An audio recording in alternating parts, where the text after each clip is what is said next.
আমরা যারা মা বোনেরা আছি, যারা স্বামী হারিয়েছি, পিতা হারিয়েছি, তাদের কর্মের তাগিদে আমাদেরকে মাঠে কিংবা যে কোনো প্রতিষ্ঠানে আমাদেরকে চাকরি করতে হয়।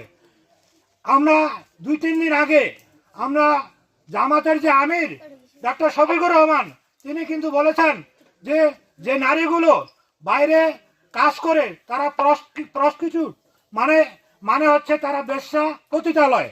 আপনারা কি এটা সমর্থন করেন? ইনশাল্লাহ।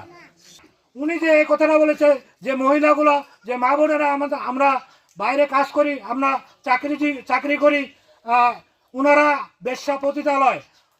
আসলে জামাত হচ্ছে একটা ভাতাবাজি দল। কারণ আমরা হাদিসে যেটা জেনেছি যে মা খাদিজা যখন আমাদের প্রিয় নবী হযরত মুহাম্মদ সাল্লাল্লাহু আলাইহি ওয়াসাল্লাম মা খাদিজাকে বিবাহ করেন, তিনি তার আগে কিন্তু তিনি ব্যবসা করেছিলেন এবং ব্যবসার টাকা হযরত মুহাম্মদ সাল্লাল্লাহু আলাইহি ওয়াসাল্লামকে মানুষের মাঝে বিতরণ করার জন্য তিনি বলেছিলেন। তাই আমি বিশেষ কিছু বলবো না। এই যে ওদের ভাওতাবাজি এবং মিথ্যাবাদী, এই মিথ্যাবাদীকে উপরে দিয়ে আমরা আগামী 12 তারিখে ধানের শীষ প্রতীকে নওশাদ জমিরের হাতকে শক্তিশালী করে ধানের শীষ প্রতীকে আমরা সবাই মিলে ভোট দিব।